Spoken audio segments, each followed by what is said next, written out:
Hi, everybody. My name is Marc Bates. I'm a metabolic health coach, and today we're going to talk about the teaspoon truth, eliminating sugar's cortisol trigger. This should be very interesting. Okay, let's talk about why sugar triggers cortisol and how elimination diets fix it.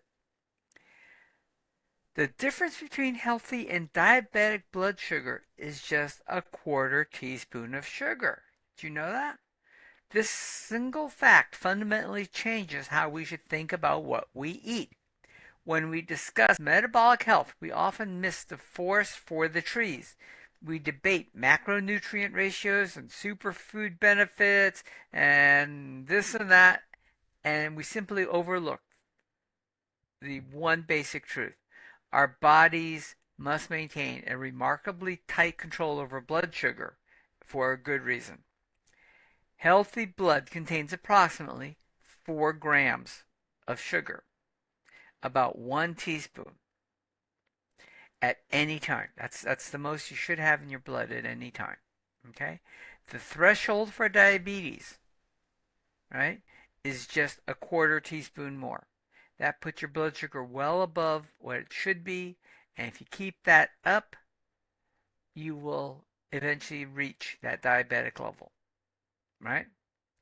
The razor-thin margin explains why our bodies deploy robust hormonal responses to even minor blood sugar fluctuations. And this is where elimination diets enter the conversation. Okay.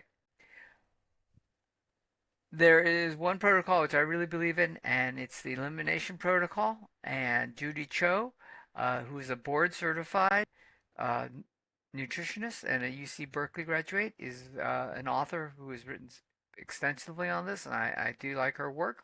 So that's why we're showing you here, and some of the information comes from work that she has published. Okay?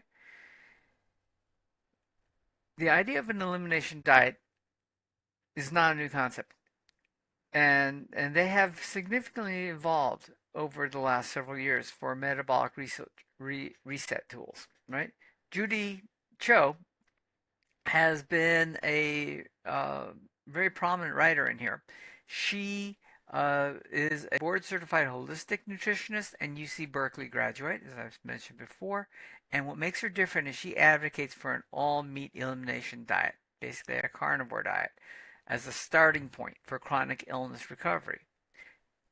Her approach stems from both professional expertise and personal experience. After a decade on a plant-based diet led her to a mental health crisis, she discovered the transformative potential of a meat-based diet. But why would eliminating plant foods help? The answer lies in understanding how different foods affect our stress hormone systems. Okay, the cortisol connection. Cortisol serves as our primary stress hormone. It mobilizes energy resources, regulates inflammation, and helps maintain blood pressure, right? When functioning correctly, cortisol follows a natural daily rhythm that supports overall health. Cortisol goes up in the morning a little bit to get you started, and then it should go down during the day. Here's the problem. Every time you consume carbohydrates, whether from soda, fruit juice, or whole grains, or anything else, your body must manage the incoming glucose. The management requires insulin, which drives glucose into the cells for energy or storage. When insulin can't keep up, cortisol steps up. You actually start releasing cortisol if you can't keep up with the amount of blood sugar. This is where the problem begins. Cortisol is designed for occasional emergency use, right? Think of it as, you're walking and a bear pops out behind a tree. You want that cortisol reaction because you want the extra energy from the adrenaline and the sugar that's going to be flooding into your bloodstream so you can run, right? But the problem is that with the way we eat these days, our blood is just in a constant state of uh, of extra carbohydrates and insulin. We got lots of insulin flowing to try and take care of the blood sugar. This chronic elevation leads to inflammation, immune dysfunction, and metabolic syndrome. And let's not forget the fructose factor. Not all sugars affect our bodies equally. Glucose can be used by every cell in the body, but fructose follows a different metabolic path entirely. Fructose metabolism bypasses key regulatory steps, allowing unlimited uptake by the liver regardless of your body's energy status. This means fructose continues flooding into liver cells even when they're already full of energy, a metabolic anomaly with serious consequences. The liver converts excess fructose directly to fat, triggering inflammation and insulin resistance. But there's more to this story. Research has revealed that fructose drives cortisol production, right? The more fructose you take in, the more cortisol gets produced, producing a higher cortisol levels in the liver, fat tissue, and blood vessels and nervous system. This creates a vicious cycle. Fructose consumption raises cortisol, which increases blood sugar, which requires more insulin, which eventually fails, requiring more cortisol. Consider what happens when you drink Mexican cola containing 39 grams of soda, right?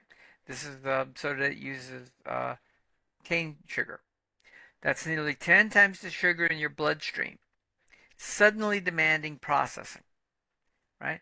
One average 12-ounce type soda, 39, almost 40 grams of sugar, right? It's 10 times what you should have in your body responds as if it's under attack because it really is. Now, here's the other issue. Remember, when you're looking at sugars, right? Regular table sugar and most sugars are some combination of both glucose and fructose. So if you take regular table sugar, it's one molecule of glucose and one molecule of fructose, right? That's sucrose. It's a dual sugar. And as you're eating it, so let's say you're eating 40 grams of sugar, right? Well, 20 grams is glucose, which is already 5 times what you should have in your blood system, and that goes almost immediately into your blood, causing an immediate insulin spike, and your body's trying to deal with all that extra glucose in there, right? And then you've got the 20 grams of fructose, which goes right to your liver, and once again, if your liver doesn't need the energy, it packs it on as fat, right? And this just causes all kinds of havoc on your body. And then forces your body to turn into a glucose burning machine, but you can't burn it fast enough, and you start getting insulin resistance and additional fat and obesity, and this whole thing triggers a whole sequence of events, right? So just be very careful with sugars. The scale of the problem. The standard American diet bombards our system with carbohydrates at every meal. So think about it. You eat oatmeal for breakfast, right? Well, oatmeal's full of nothing but carbs, right? Just a lot of carbs, and carbs are essentially just long strings of glucose and other things that form the starches. And so you're just bombarding yourself with sugar. Then you eat lunch, which is maybe a sandwich. So you're getting some meat, but you're getting some seed oils in the mayonnaise and the mustard or whatever else is on there. You're getting sweet fruits on there, with like tomato, let's say, which is just lots of sugar, and the bread is just made up of long strains of carbs again, right? Then you eat dinner. Then maybe you have some meat with your dinner, but you also have pasta, or maybe you have mashed potatoes or something, right? You got all that. And what happens is all of this glucose going into your system, it's bombarding your system throughout the day. And then, of course, you're going to eat a couple snacks because you get hungry, right? And so you're going to have a healthy snack of a oatmeal bar with honey. That's so you're getting all kinds of fructose and carbohydrates in there, right? And maybe you'll eat a banana, right? There's a piece of fruit, thinking about fruit's good for you. Well, once again, you get all kinds of carbs in there. You're getting all kinds of fructose and glucose in that banana. So you're just constantly bombarding your body with sugars. And so if you think about it, right? 4 grams is considered healthy blood sugar level. That's about what the average person should have in their blood. 4 grams of sugar. when you reach 5 grams of sugar, right, you start reaching diabetic levels in your blood. The standard American diet, or what we call the SAD diet, easily adds 39 or more grams of glucose and sugar into your bloodstream. Understand now why this is causing you problems? All right, real quick. Please like, subscribe, hit the button if you want to be notified. It helps the channel a great deal and allows us to keep providing these videos to answer your questions. Thank you very much.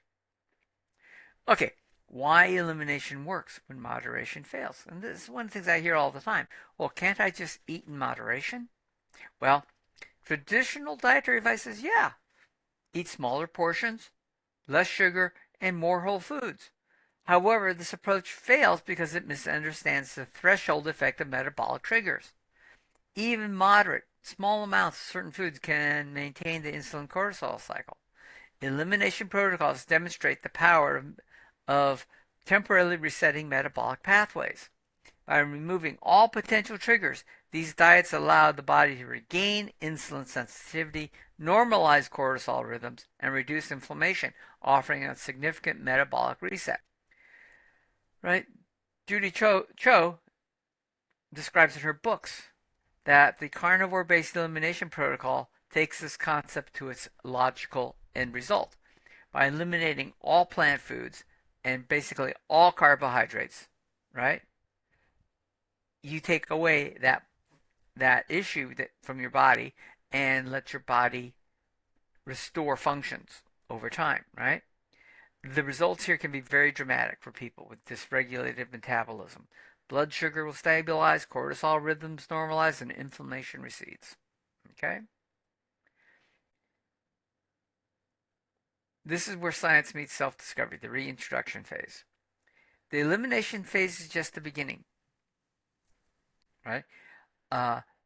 You can eat a carnivore diet for the rest of your life, eating absolutely zero fruits and vegetables, and you'll live very well, and your body will get all the nutrition it needs.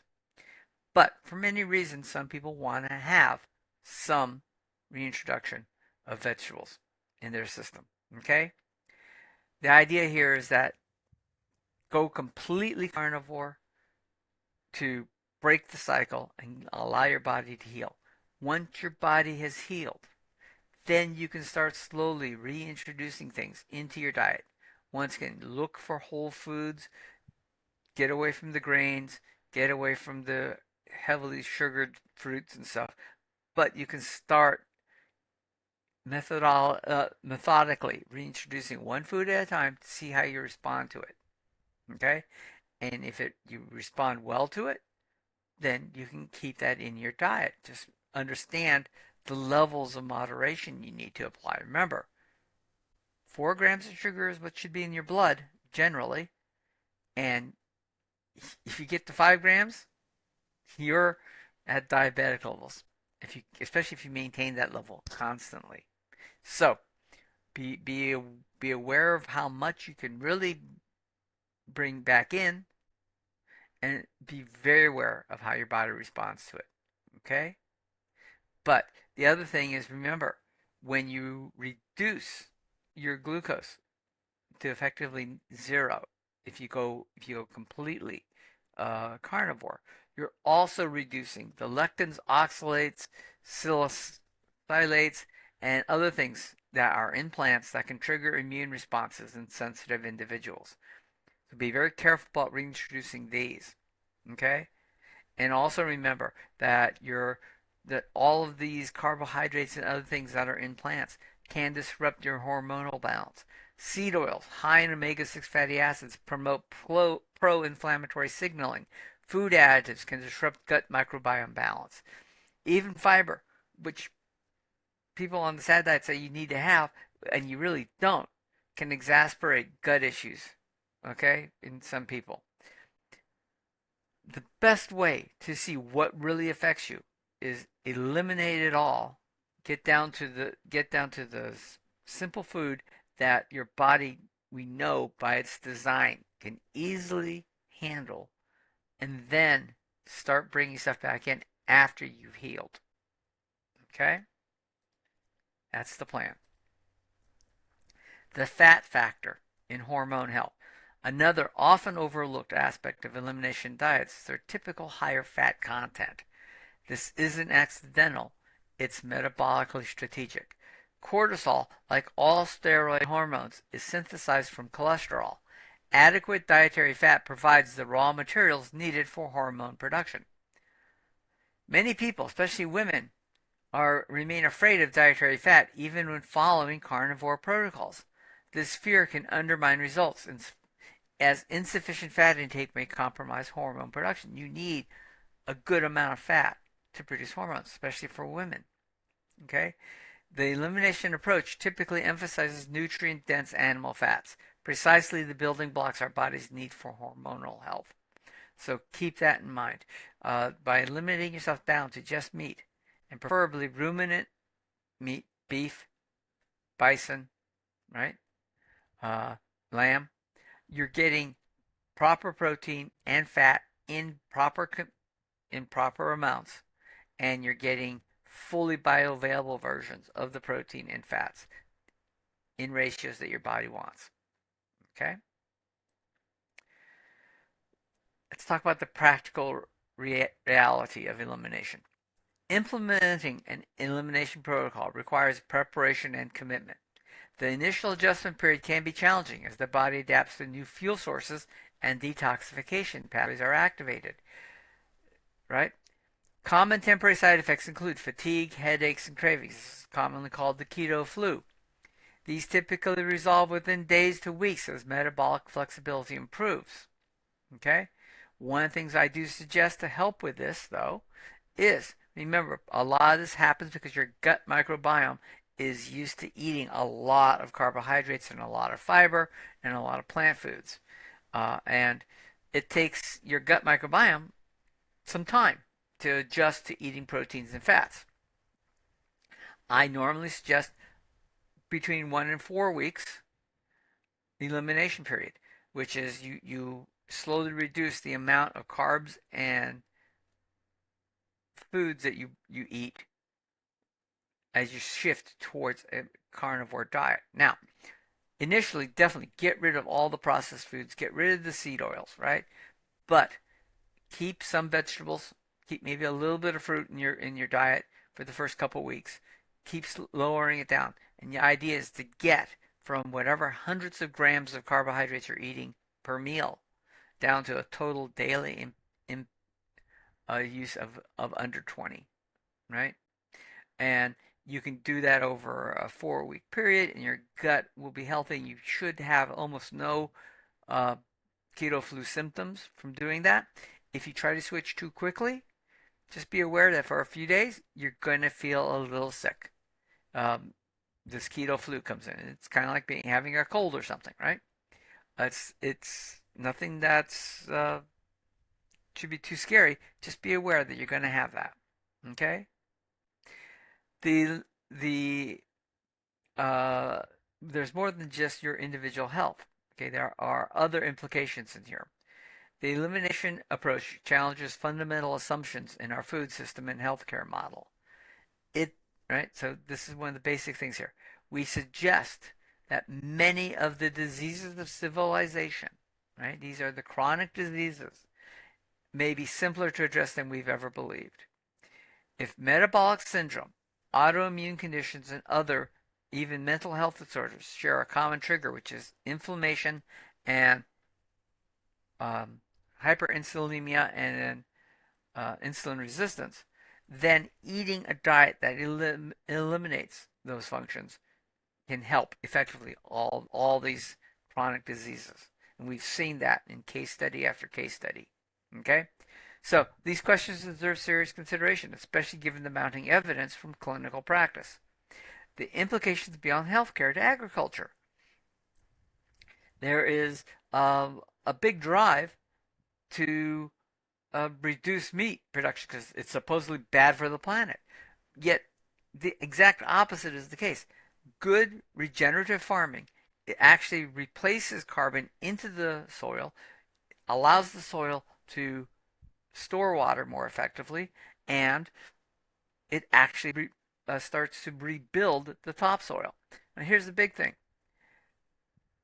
around the world, only a small fraction of the arable land, that's land that you can grow stuff on, is actually suitable for commercial farming because it's not.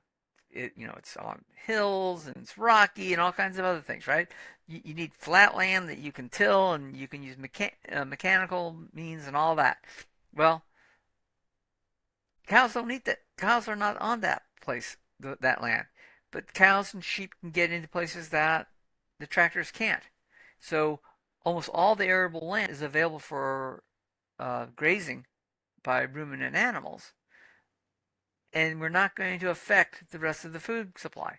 And because, once again, proper regenerative farming returns carbon into the soil, makes the soil, replaces the topsoil, and makes the planet healthier, it's actually better for everybody. So don't be scared of meat. Meat is actually good for the planet. Remember, when our forefathers here in America came to this land and started expanding across the plains, there were millions and millions, if not billions, bison on the plains, and the topsoil was feet thick, right? And they were able to grow um, their crops in the soil. They replaced the grasslands with wheat and corn, and that lasted for a long time. But every year of that commercial farming reduced the topsoil. So now, if you look it up, we are having a topsoil crisis. Well, if you return back to regenerative farming instead of feedlot cattle and let the cattle graze naturally and let them graze like the bison did, not only will you rebuild the topsoil, which is good for the planet, but it also produces healthier food for everybody. So just think about that. It's very important that we keep this in mind. Okay, finally, the path forward: personalized metabolic awareness. The ultimate value of elimination protocols isn't in their restrictiveness, but in the metabolic awareness they create. You become very attuned to your body and how it responds to things. By temporarily removing potential triggers and methodically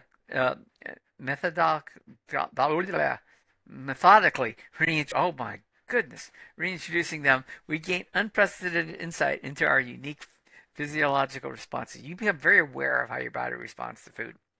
This awareness becomes a lifelong tool for health management. Even those who eventually return to more inclusive diet benefit from understanding their specific triggers and thresholds. The approach transforms the relationship with food from unconscious consumption to informed choice. Each meal becomes an opportunity to support or challenge metabolic balance. This awareness may be our most potent medicine in a world increasing metabolic dysfunction, right? For me, for example, I don't go to parties and eat the birthday cakes and stuff that they almost always try to serve you because I know how my body responds to that flood of sugar and flour and all that stuff. And knowing how my body responds and having felt the difference, I can easily avoid that stuff, right? It's just a matter of becoming in tune to your body's response to food. Remember the teaspoon truth. Let's begin with a very simple fact. The difference between healthy and diabetic blood sugar is just a quarter teaspoon of sugar, 1 gram. This microscopic margin explains why elimination diets can succeed where moderation fails. The elimination approach makes perfect metabolic sense when we understand the cascading effects of even small glucose and fructose loads on insulin, cortisol, and inflammation. Remember, even if you are eating fruit and thinking that it's healthy, it's flooding your liver with fructose, which uh, elicits a cortisol response, which raises your blood sugar levels, which is just like eating, raw sugar, right? It's bad for you, no matter what. And this causes inflammation, which causes all kinds of havoc throughout your body, right? A carnivore-based protocol represents a powerful application of this understanding by getting back down to what your body was designed to optimize, right? Going back to the optimal fuel. you can see how your body responds to that, how quickly you regain a lot of your health, and how quickly you learn what your body doesn't like. Okay? The question isn't whether elimination diets work.